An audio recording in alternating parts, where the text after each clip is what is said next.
उत्पत्ति 3। तब सर्प ने स्त्री से कहा, तुम निश्चय ना मरोगे, वरन परमेश्वर आप जानता है कि जिस दिन तुम उसका फल खाओगे उसी दिन तुम्हारी आंखें खुल जाएंगी और तुम भले बुरे का ज्ञान पाकर परमेश्वर के तुल्य हो जाओगे। अतः जब स्त्री ने देखा कि उस वृक्ष का फल खाने के लिए अच्छा और देखने में मनभाऊ और बुद्धि देने के लिए चाहने योग्य भी है, तब उसने उसमें से तोड़कर खाया और अपने पति को भी दिया और उसने भी खाया। दोनों की आंखें खुल गईं और उनको मालूम हुआ कि वो नंगे हैं। शैतान क्या करता है? जो चीज परमेश्वर ने बोली है, जो चीज वचन में लिखी है, शैतान क्या करेगा? उसके खिलाफ आपको उकसाता है। समझे? शैतान पाप नहीं करवा सकता, लेकिन पाप के लिए उकसा सकता है। बाकी का काम तुम खुद कर लेते हो। आप आज्ञा को तोड़ेंगे, आपका नाश होगा, आप दुख को झेलेंगे। एक इतिहास 21 का 1 से। शैतान ने इजराइल के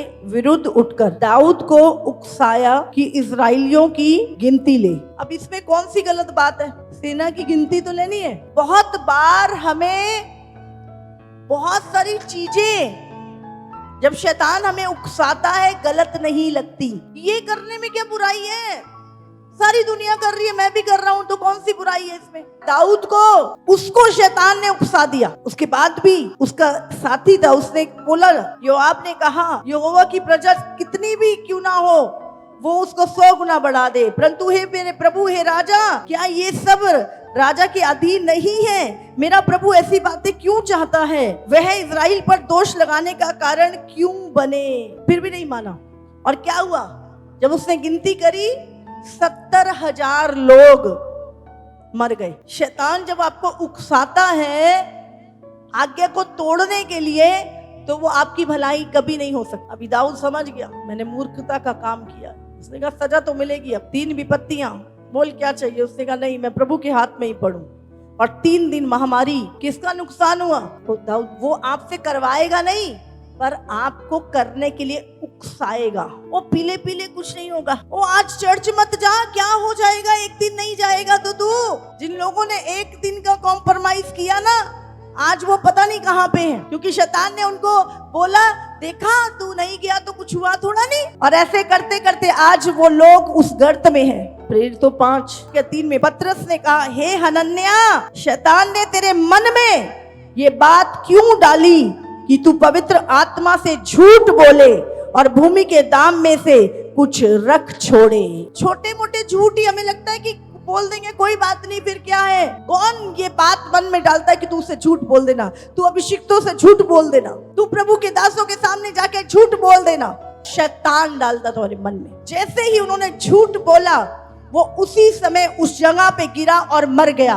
और थोड़ी देर बाद उसकी पत्नी आई, उसने भी झूठ बोला और वो भी गिरकर मर गई, और दोनों के दोनों नाश हो गए। शैतान आपको उकसाता है, आपको ध्यान रखना है, आज्ञाकारिता में आपका बचाव है। आप संसार में चल ली अपने हिसाब से, अब नहीं चल सकते। अब आपको सीखना होगा। बच्चा जब पैदा होता है पहले ही दिन नहीं चलने लगता, उसको भी 10 महीने में लाते, तो पैदा होते भी होती है उसकी, होती नहीं होती? खड़ा क्यों नहीं कर देते उससे पहले ही दिन? 1 साल में वो चलना सीखता है। तो आप मसीह में आए हैं, ऐसा नहीं है कि आज ही आप सब कुछ सीख जाएंगे। मसीह में चलना आपको सीखना है।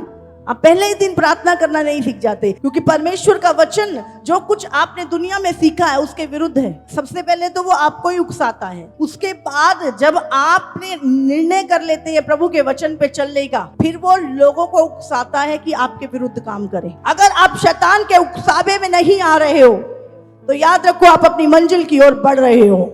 डिवाइन प्लान आपकी लाइफ में पूरे होंगे यीशु के नाम से।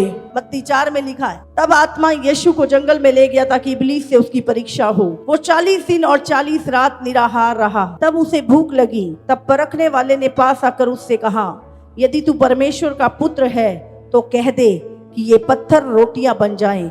यीशु ने उत्तर दिया, लिखा है, मनुष्य केवल रोटी ही से नहीं, परंतु हर एक वचन से जो परमेश्वर के मुख से निकलता है जीवित रहेगा।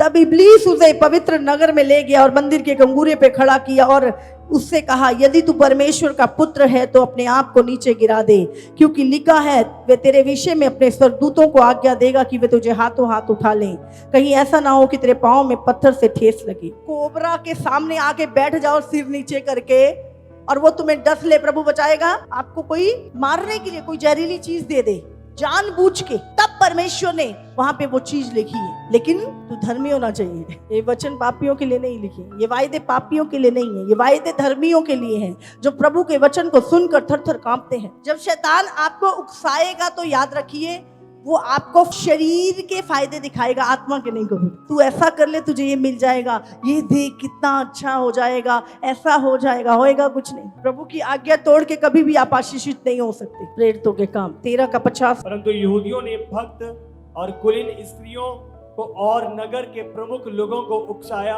और पौलुस और बरनबास के विरुद्ध उपद्रव करवाया, उन्हें अपनी सीमा से निकाल दिया। क्या वो अच्छे को उकसा देता है? कलीसिया के खिलाफ, अभिषिक्तों के खिलाफ, एक दूसरे के खिलाफ, परिवारों में एक दूसरे में फूट डालने के खिलाफ वो उकसाता है आपको एक दूसरे का विरोध करने के लिए। आज हम देख रहे हैं घरों में ही कितना पाप बढ़ गया है। एक बाप ने 2 बच्चे मार दिए, एक माँ ने अपनी बेटियां मार दिए, एक बाप ने अपनी 3 बेटियां मार दी। कितना हम देख रहे हैं ये सारी चीजें। बहुत कठोर और बुरे समय शुरू हो चुका है। इस समय पर अगर कोई बचेगा, परमेश्वर के वचन का भय मानता, सही संगति में है, 1:6 इस पर उन्होंने कई लोगों को उभारा जो कहने लगे, हमने इसको मूसा और परमेश्वर के विरोध में निंदा की बातें कहते सुना है। और लोगों और प्राचीनों और शास्त्रियों को पटकाकर चढ़ आए और उसे पकड़कर महासभा में ले आए। प्रभु के चेलों के लिए बोल रहे हैं कि ये मूसा और परमेश्वर के विरोध में निंदा कर रहे हैं, जबकि वो प्रभु के चेले हैं।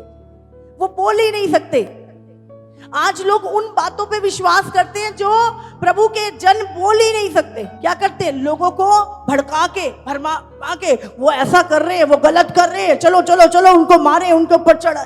शैतान के काम है। याद रखिए, शैतान क्या करता है? तुम्हें उकसाता है। कुछ नहीं होगा, मत जा चर्च, कुछ नहीं होगा, मत कर प्रार्थना, सो जा। कितनी थकी है ना तू, सो जा भाई। पूरा दिन काम करके थक जाता ना व्यक्ति, कहाँ प्रार्थना होती। और शैतान क्या करता है? हमें बेचारा बना देता। बिल्कुल ऐसा लगता है कितनी चिंता ये हमारी कर रहा है, वो हमारे विनाश की ओर हमें ले जा रहा होता है। आज बहुत सारे लोग आत्मिक अंधे हैं। प्रभु भी कहता है उनके लिए, ये देखते हुए भी अंधे और सुनते हुए भी बहरे हैं। वचन सुन तो रहे हैं, फिर भी क्या करें पास्टर जी, कैसे करें? ऐसे कर ले। दिन भर तुम वचन सुनते हो, अभी तुम्हें पूछने की जरूरत है। और अगर मैं बोल भी दूंगी तो भी तुमने करना वही है जो तुम्हारे मन में है, करेंगे वही जो हमारे मन की है। अभी बोलो भाई मूवी देखने चलते हैं, टिकट भी मैं लगाऊंगा, हाँ चल टाइम है, खूब है। हाँ मैं फ्री था आज, मैं सोच ही रहा था क्या करूं। उसी टाइम कोई दूसरा, चल प्रार्थना, चल चर्च में प्रार्थना है। नहीं भाई मेरा टाइम हो रखा है, बहुत काम है मुझे ना, बहुत ज्यादा ना, फिर चलूंगा। आज लोगों ने वही करना जो उनके मन की है, और बाद में जब कुछ होता है, क्या किया परमेश्वर ने? शैतान कभी नहीं, तुम्हारा मन, तुम्हारा शरीर कभी अलाउ नहीं करेगा कि आप आज्ञा को माने। वो हमेशा तोड़वाने के लिए बैठा है।